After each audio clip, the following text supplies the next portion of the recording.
You have access to all my documents, by the way. Like Okay. all my documents that I have to do what we do, you have complete access to them. So you don't have to worry about them, right?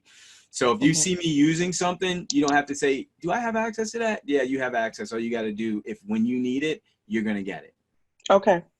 Want to know how to start an Airbnb business? Hey guys, I'm Jim G from JimGCoachingClub.com. And in this video, I'm going to show you one of the key pieces to starting your Airbnb business without owning property.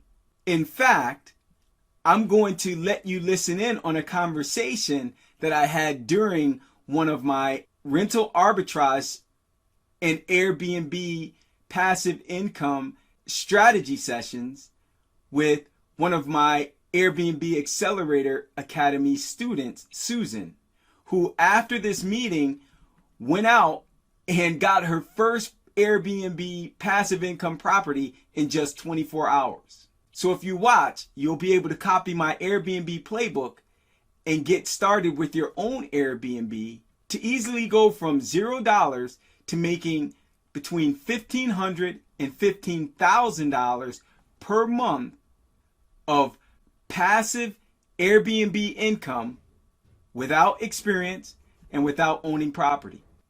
So if you're tired of stressing and worrying about money because you just don't have enough passive income to support your current lifestyle without running out of money, or just because you just don't have enough income to support your current lifestyle, and you want a simple way to use real estate for passive income, giving you more financial freedom, financial independence, so you can have more time to do the things that are really important to you, like spending time with family, friends, loved ones, helping those that are really in need, being more of a blessing to your church and your community, traveling, or pursuing your real passions. So if that's you, keep watching and I'll take care of you. I'll make sure you have all the information you need to start your own Airbnb passive income of $1,500 to $15,000 a month in just 30 days without experience and without owning property. So like this video, subscribe to my channel, and let's get started. The other piece in here, if you notice, and we're not going to get deep into this, but the reason why I'm going to talk to you a little bit about it so you can, again, so you can understand big picture, and then you can get back focused again. So if you notice in the in the housing agreement, this first paragraph is critical, right, for you. And it's going to say, so this space is to be used only as a private residential dwelling, as administrative office space for tenant, and space to temporarily host the tenant's professional out-of-town guests. So when we talk about hosting these properties, one of the things we don't talk about is we're not talking about buying places, right? One of the things I teach my students is when it comes to real estate and doing what we do, it's about possession and control, right? It's not about buying property. Buying property, you do get possession, you do get control, but possession and control gives you the ability to do two things. One, possession allows you the ability to come and go. Control gives you the ability to generate revenue. And so your focus when it comes to acquiring properties, remember, acquiring properties is to gain possession and control, right? And so now, when you lease properties, you have possession, but you don't necessarily have control, right? And without this language in here, you can lease it and you can come and go, but you can't use it for generating revenue. Right. Right. So if you happen to do that and then you get a landlord that says, you know, I'm not cool with you having guests in my place, and you don't have this language, they could terminate your lease. Okay. But with this language, Now, remember, when we introduce ourselves, we're telling them what we're using it for, right? Right. We're using it to host our guests. So this language doesn't catch anyone off guard and by surprise. You're going to utilize this when the time comes. You don't have to be concerned about it now, but I'm just taking you a step ahead, and then I'm going to bring you back, okay? Okay. All right, so when it's time for you to get a place and you're making decisions, one of the things you're going to end up doing is you're going to get, a phone number. So you're going to be texting, and then, you're going to be letting them know, you're going to have your communication via text. And one of the things you're going to do is get their email address so that you can send them the lease, right? And then, but if they want to use their own lease, it's okay. It's perfectly okay, as long as your addendum, we're going to have an addendum, has the language in there. That just adds that language.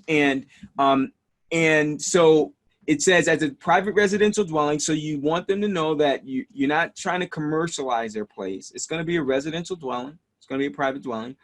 And you're going to use it also as administrative office space for yourself, right? Yes. Which is the tenant. And the reason being, it's not that you're going to have an office there, but you're going to want them to know and understand that you're going to be there. Right. Right. You're not just going to, it answers the question. Is she just going to be having people coming and going? She's never around? No, she's telling you right here that it's going to be as administrative office space for yourself.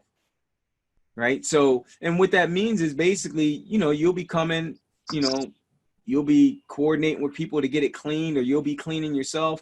You're going to be going in, taking a look at the place, making sure it gets set up properly. So you're going to be there a lot in the beginning. Right. Right. Getting it set up. And then throughout, you have the ability to come and go whenever you want. Why? Because it's shared housing.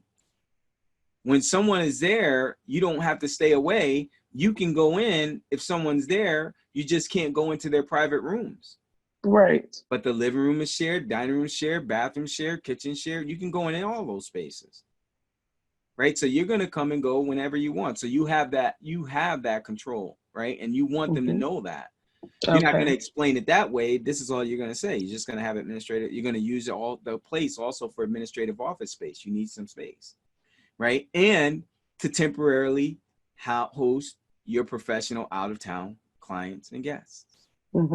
That's it, right? So from a big picture perspective, I just want you to understand why we say those things, because there's a lot of, as a landlord, you don't want landlords to get the impression. That's why I was telling you earlier, we don't want to use the word rent, tenants, those type of languages, because in the back of my mind as a landlord, I'm thinking she's subletting my place. Right. Exactly. And a lot of landlords don't want that. We want control over our places. We don't want people having separate agreements with people, written agreements where they're renting out our space. And that's not what you have. You don't have any written agreements. You're not collecting any money from anyone. Okay. You have a platform that collects. You don't really get into that at all. You don't have to talk to them about that. But if they mention Airbnb, they understand how that works. So say, yeah, you don't deny it, but you just don't lead with it. And the reason why I don't lead with Airbnb, and this is one of the things I tell you, when you we'll go back to here, when we talked about, how you mentioned what you're going to be doing, you use it to host your guests when they come into town temporarily for business, your clients and your guests. Now, if you understand Airbnb, okay, that's what it is, right? However, if you don't understand it, then you won't know. However, there's a lot of people that know about Airbnb, but a lot of people that don't understand it. Right. So one of the things I avoid by putting Airbnb leading with the word Airbnb, I avoid having to having people that, that know about Airbnb, thinking about Airbnb, but really never got around to doing anything with it. And so they go, now that they finally know someone that's using it, now it's, oh, Jim, oh, Susan, I've been thinking about Airbnb for so long. Tell me, how's it work? Yeah. That's not what we're there for. Right? We're not there to put on impromptu or crash courses or in seminars on Airbnb, right? So that's why we don't lead with that. Okay, we tell them what we do, right? We give them a general idea of what we do, and if they say, "Oh, like Airbnb," then yeah, we tell them, yeah, like, and then that way it's cool because they already understand it, obviously, or they would have Right. never mentioned it, right? So we Exactly. don't have to do a crash course. Or a lot of times people have misconceptions about Airbnb, and they go, "Oh, you mean like, if you lead with Airbnb, they again have a misconception, and then you have to do another crash course to dispel the myth." Exactly. What other questions do you have? That was it right now. You hit everything. Hit everything. Great.